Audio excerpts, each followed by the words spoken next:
가끔 교회 와서 성도님들을 생각할 때면 그런 생각이 듭니다. 여기가 천국이구나.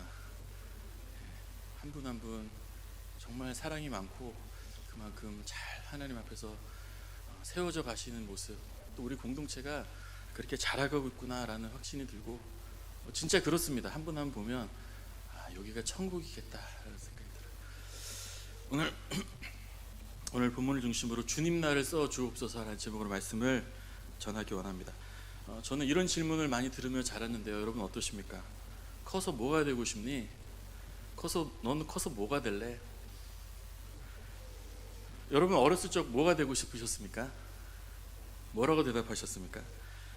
사실 이 질문은 굉장히 중요한 질문이라는 생각이 듭니다. 왜냐하면 단지 우리가 직업을 이렇게 묻는 것만은 아니잖아요. 너 커서 뭐가 되고 싶니? 뭐 하고 싶니? 사실은 어떤 목적으로 너가 살겠니? 라는 그런 질문이라고 할 때 굉장히 중요한 질문이고 인생의 중요한 목적이 담긴 그런 질문입니다. 제 초등학교 때 꿈은 꿈이라고 말하기 그렇죠. 아버지가 강압적으로 넣어줬던, 주입해 주었던 꿈은 의사. 너는 의사가 되라. 뭣도 모르고 의사가 된다. 뭐 이렇게 얘기하고 다녔는데 중학교 때도 뭐 특별히 꿈은 없었는데 겨우 짜낸 게 그림 그리는 걸 좋아해서 디자이너 뭐 이 정도, 뭣도 모르고 그랬습니다. 그리고 고1이 고등학생에 진학해서 전 마땅히 꿈이 없었어요. 고등학생이 되면서 인생이 좀 허무하게 느껴질 때가 많이 있었습니다. 그러다가 고1 때 주님을 만났습니다. 그때 제 안에 일어난 사람마다 특별히 변화하는 그 지점들이 있는데 제 안에 변화했던 그 핵심 중에 하나는 인생의 목적이 생겼다는 것이었어요. 저는 인생이 허무하고 목적이 없고 목표가 없고 왜 사나 싶었는데 인생의 목적이 생기더라고요. 내가 왜 살아야 되겠구나. 삶의 목표가 생겼습니다. 예수 그리스도의 복음을 전하며 사람을 변화시키는데 쓰임 받고 싶다. 어찌하든지 간에 그때 전사님이 물으셨어요. 병준아, 넌 커서 뭐가 되고 싶니? 깊이 고민하다가 힘든 사람을 어쨌든 돕는 일을 좀 하고 싶습니다. 주님께 쓰임 받으며 살고 싶습니다. 이런 소원들이 생겨났습니다. 우리가 사람이 주님을 만나기 전에는 나를 위한 꿈을 꾸며 살거나 허무한 것들을 포장해 가면서 거창한 듯이 꿈꾸며 살아가지만 우리가 예수 그리스도를 믿음으로 창조주 하나님과 인격적으로 만나 그의 자녀가 될 때 인생의 참된 목적, 참된 꿈을 우리가 찾게 되는 것입니다. 그것이 바로 오늘 설교의 제목처럼 주님 나를 써 주소서라는 소원이 우리 안에 꿈처럼 생겨나게 된다는 것이죠. 예수님 베드로를 부를 때 이렇게 부르셨습니다. 너가 사람을 낚는 어부가 되리라. 그때 베드로가 그 영혼을 구원하는 도구로 쓰임 받는 그 주님의 부르심 앞에 내가 그동안 해왔던 인생의 목표들을 던져버리고 주님을 그대로 따라갔던 것이었어요. 다윗도 꿈꿨습니다. 시편 84편 10절에 악인의 장막에 사는 것보다 무엇이라고요? 내 하나님 성전 문지기로 있는 것이 좋습니다. 그것이 다윗의 꿈이었어요. 그렇다면 하나님께서 회복시켜 주신 그리스도인들에게, 성도에게 회복시킨 이 꿈, 주님 나라를 써 주옵소서. 우리가 주님 나라에 다른 거 드릴 거 없고 주님 이 몸만이라도 받아 주옵소서. 저 문지기라도, 아니 저 말석에 그 뭡니까? 그 분문이라도 주님 나를 써 주옵소서. 우리 안에 회복시켰던 그 꿈이 여러분 마음속에 지금도 살아계십니까? 여러분 지금 꿈이 무엇입니까? 하나님께 쓰임받으며 살아가시는 저 여러분 다 되시기를 주님의 이름으로 축원합니다. 쓰임받고 싶은 열망이 우리 안에 다시 한번 일어나기를 주님의 이름으로 축복합니다. 하나님은 다윗을 쓰셨습니다. 예수 그리스도 우리를 대신해 대속의 제물이 되기 위해서 이 땅에 오시는 그 주의 길을 예비하는데 다윗은 쓰임을 받았고요. 아울러 다윗을 통해 하나님의 백성들을 보호하고 다스리는데 다윗을 귀하게 사용하셨어요. 또 다윗하면 우리가 설교 때 매번 듣지 않습니까? 다윗이란 하나의 신앙의 롤 모델을 우리에게 잘 세워주셔서 그때와 이후에 정말로 모델의 삶을 우리에게 보여주는데 귀하게 그를 사용하고 계시잖아요. 하나님 다윗을 통해서 시편에 많은 것들을 쓰게 하시고 사무엘상하, 열왕기상하, 역대상하에 보면은 거의 핵심 모델로 다윗의 이름이 등장하고 있어요. 하나님 그를 지금도 그렇게 쓰고 계시다는 것이에요. 다윗은 하나님께 쓰임 받은 사람이었고 지금도 쓰임 받고 있습니다.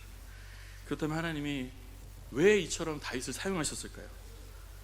아울러 하나님은 지금 누구를 쓰실까요?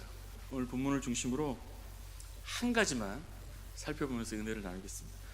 그것은 하나님은 겸손한 자를 쓰십니다. 하나님은 겸손한 자를 쓰세요. 아니, 겸손한 자만 쓰십니다.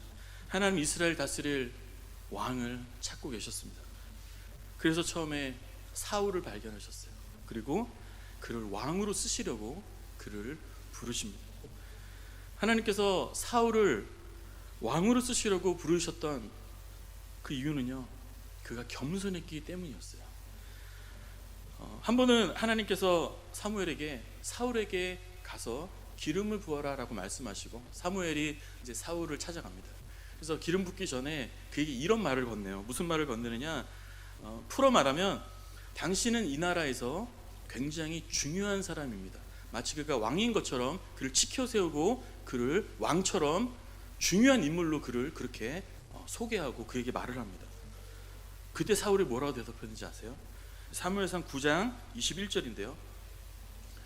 노란색으로만 보시면 나는 이스라엘 지파 중에 가장 작은 지파 베냐민 사람 아닙니까? 어찌 나한테 그런 말 하십니까?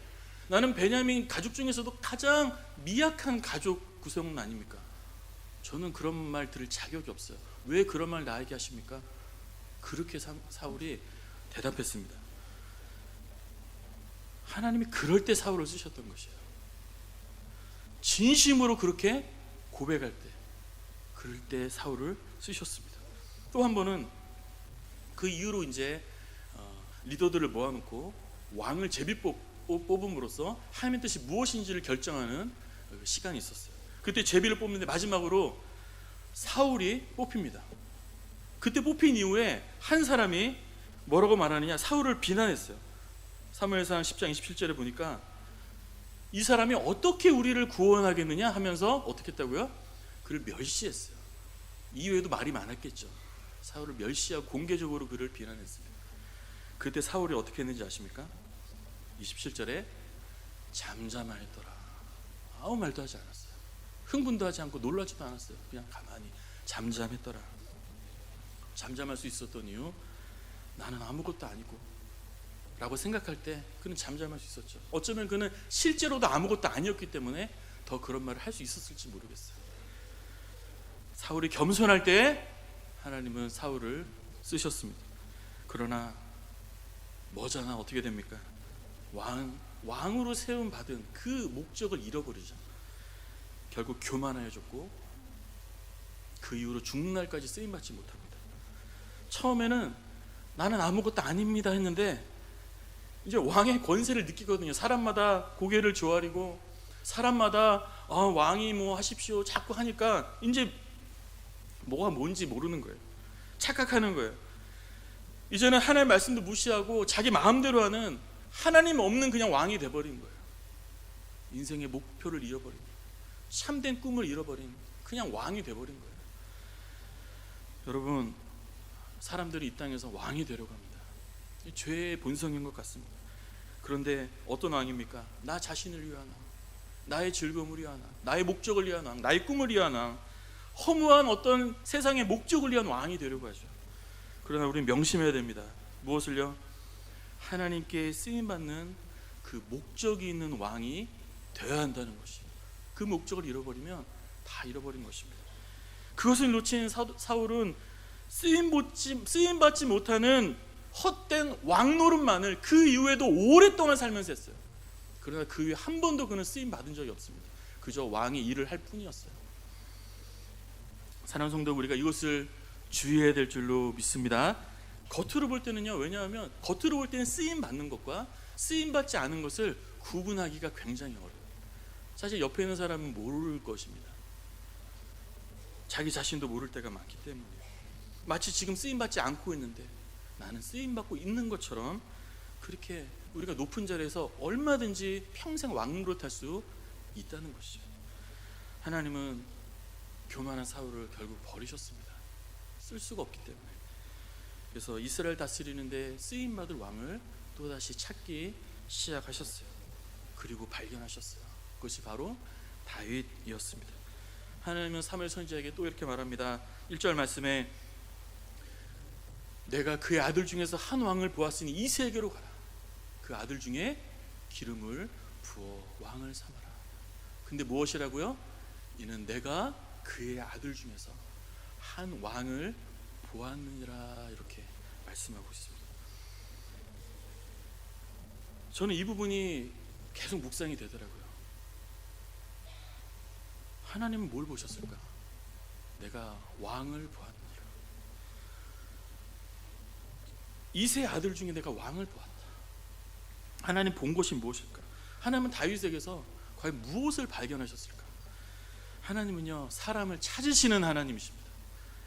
요한복음 4장 23절에 아버지께서는 자기에게 이와 같이 예배하는 자들을 찾으시느니라. 대표적으로 하나님은 지금 누구를 찾고 계세요? 예배자를 찾고 계시죠. 어쩌면 같은 맥락입니다. 지금도 하나님은 찾고 계세요. 근데 별로 없어요. 그래서 계속 찾고 계십니다. 참된 예배자를 지금도 찾고 계세요. 왜냐? 하나님만을 경외하며 온전히 내 삶의 중심을 하나님께 고정하고 내 모든 삶으로 하나님만을 전심으로 그냥 나와서 예배드리는 게 예배가 아니라 정말 내 마음을 주님 앞에 쏟아놓고 예수 그리스도를 주로 고백하며 그 고백을 가지고 예배하는 예배자를 주님 찾으시고, 왜냐하면 그 예배자만이 하나님의 뜻을 이루는데 쓰임받을 수가 있기 때문인 것이에요. 하나님은 찾다가 왕으로 쓰임받을 한 사람을 보신 것이에요.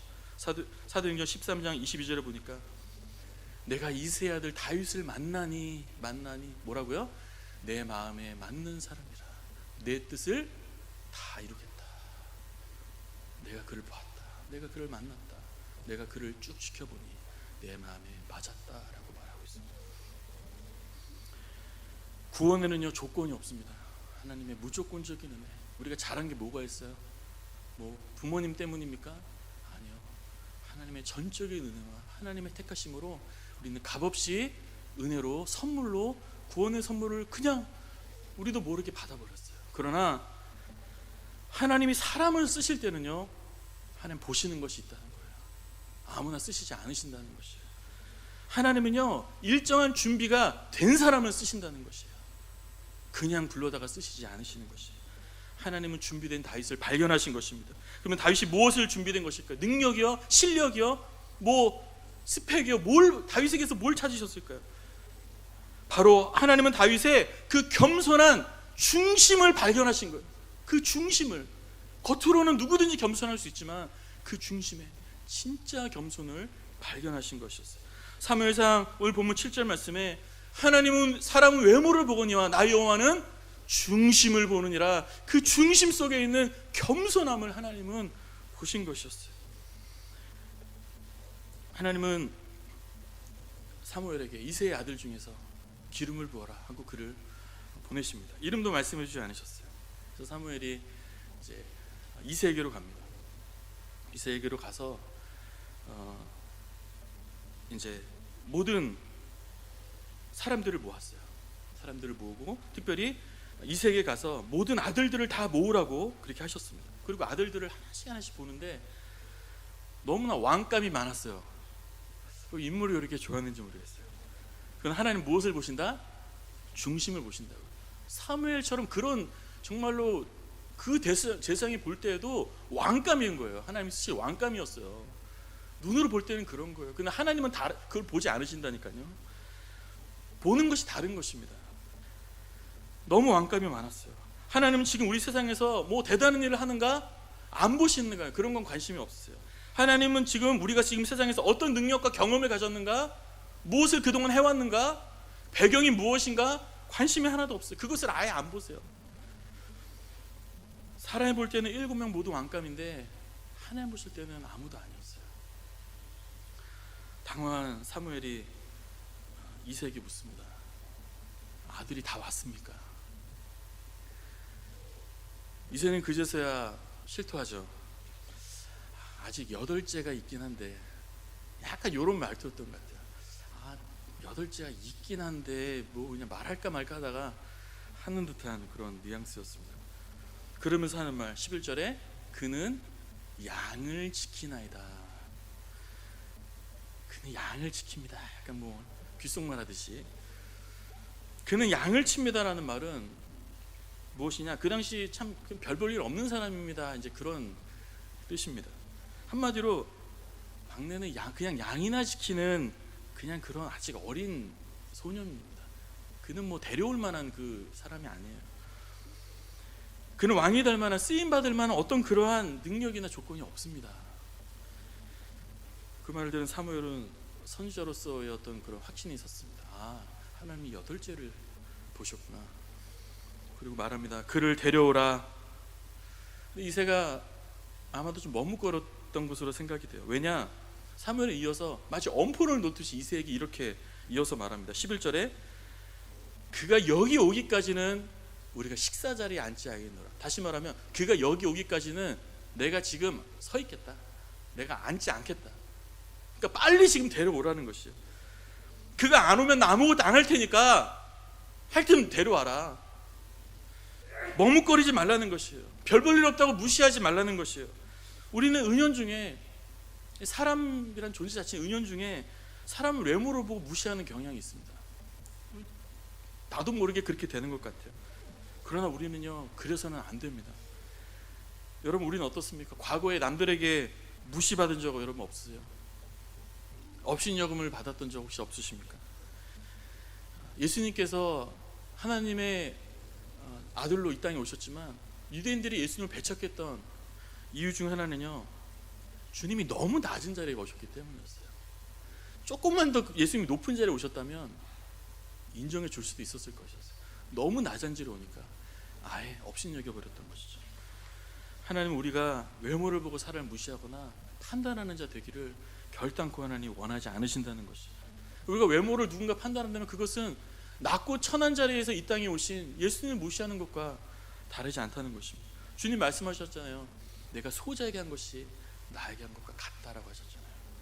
오죽하면 성경이 이런 말씀이죠. 히브리서 13장 2절에 손님 대접하기를 잊지 말라. 미천한 자들이라도 대접하라는 것이 왜요? 부지 중에 천사들을 대접한 이들이 있었느니라. 이렇게 말씀하시면서까지 사람을 대할 것을 우리에게 말씀해 주셨어요.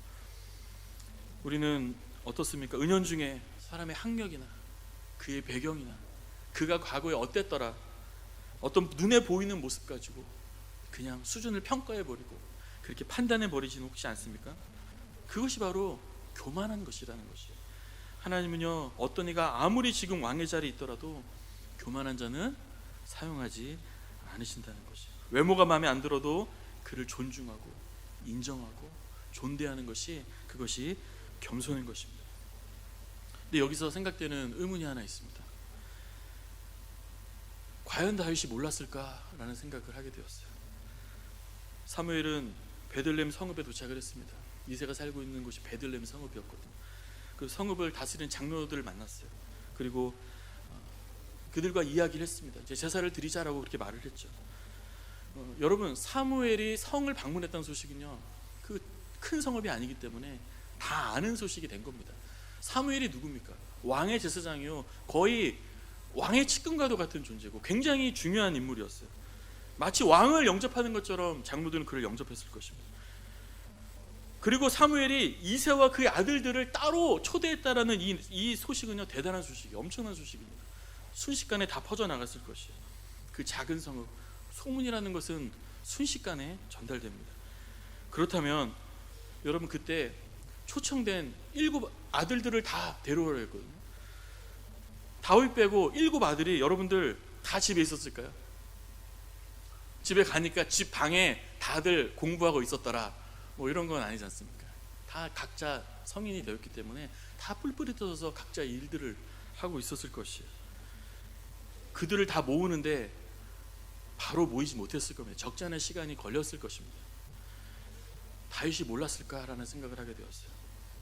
왕이 제장이던 사무엘이 이세 아들들 모은다는 것을 다윗이 하나도 몰랐을까? 까맣게 몰랐을까? 그런 적이 있었어요? 그런 상황일까? 모르기 쉽지 않다는 것이에요. 모르기 힘들다는 것입니다. 제가 만약에 그 나이에 다윗이라면 난리가 났을 것 같아요. 물론 지금도 흥분이 되겠지만 그 사실을 들었다 생각하니까 약간 이게 흥분이 올라오더라고요. 나를 안 불러? 난 뭐 자식도 아닌가? 이런 생각 안 들겠습니까? 그러다 한참 후에 또 불렀잖아요. 막내를 불러와라. 부르면 갔을까? 난 안 갑니다. 숨어버렸을지도 모르겠어요. 이제 와서 날 찾아? 다윗은요 아무 말도 하지 않았어요. 처음에 안 불렀을 때도요 안 불렀다고 흥분하지 않았고요, 나중에 불렀을 때도요 다 전후사정 알고도 왔어요. 그리고 그 자리에 앉았습니다. 한번 따라하겠습니다. 말하지 않는 것이 겸손입니다. 예, 말하지 않는 것이 겸손입니다. 다 아는데 가만히 있는 것이 실력입니다. 신앙의 실력이에요. 다윗은요 내가 누군데 라고 하지 않았습니다. 나 중심의 사람이 아니었던 거예요. 그것은 곧 그는 하나님 중심의 사람이었다는 것이에요. 겸손의 사람이었다는 것이에요. 우리는 이제 주 예수 그리스도를 믿음으로 내가 주인이 아니라 예수 그리스도가 주인으로 모신 하나님의 사람들입니다. 그것이 바로 겸손의 사람입니다. 다윗은 그랬다는 것이에요.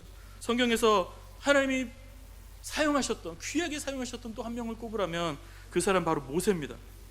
근데 모세가 파라오의 아들로 왕자의 권세를 가지고 무엇이든지 할 수 있을 능력이 있었을 때 그는 왕자의 힘을 가지고 쓰임 받으려고 그랬어요. 그러나 하나님은요 그런 모세를 사용하지 않으셨습니다. 이후 모세는 미디안강에서 40년간 양을 치면서 아무도 보지 않고 알아주지 않는 그 척박한 곳에서 홀로 그렇게 양을 치면서 살았습니다. 그가 나이 80세가 되어 누가 보더라도 아무것도 할 수 없을 만한 그때에 나는 더 이상 아무것도 할 수 없을까 생각할 때, 하나님밖에는 더 이상 의지할 것도, 이 세상에 그 어떤 목표도 없다고 생각했을 때 주님은요 그 겸손해진 모세를 찾아오셔서 내가 너를 쓰겠다라고 그렇게 말씀하셨어요. 그리고 모세를 쓰셨어요. 모세의 삶에 대해서 평가할 수 있는 핵심적인 것은 민수기 12장 2절에 3절에 이런 말씀이 있습니다. 이 사람 모세는 온유함이 지면의 모든 사람보다 더하더라. 어떻게 이런 표현을 할 수 있어요? 지면의 모든 사람. 온유함이란 무엇입니까? 우리가 잘 배워서 알고 있죠. 내게 주신 권리와 지위와 힘을 쓰지 않는 것입니다. 그것을 포기하는 것입니다. 부모로서 자식에게 할 수 있지만 하지 않는 것이에요. 내가 능력 있는 어떤 상급자로 할 수 있지만 그렇게 하지 않는 거예요. 그런 의미에서 온유함은 겸손이란 말과 굉장히 맞닿아 있습니다. 내게 대항해도, 도발해도, 내게 설령 욕을 해도, 비난해도 말하지 않는 거예요. 소문내지 않는 거예요. 그냥 내 선에서 끝내는 거예요. 그래, 여기서 묻고 가는 거예요. 떠벌리지 않는 거예요. 그게 겸손이고 온유함이고, 주님은 겸손한 사람을 지금도 찾고 계시다는 것입니다. 사랑하는 성도 여러분, 겸손한 자로 하나님 앞에 발견되시기를 주님의 이름으로 축원합니다. 그래서 하나님께 쓰임받는 단 1분을 살아도 쓰임받았다라고 주님이 인정할 수 있는 그런 저럼 되기를 주님의 이름으로 축복합니다. 다윗은 가장 낮은 가문, 가장 낮은 직업을 가졌음에도 사람들이 그를 배제시켜버렸고, 어쩌면 부모도 나를 괄시했음에도 불구하고 그래, 난 아무것도 아니지 할 수 있는 겸손한 자였다는 것이에요. 감정조차도 요동하지 않았던 것이에요. 하나님은 그를 보셨던 것이에요. 그렇다면 어떻게 겸손할 수 있을까?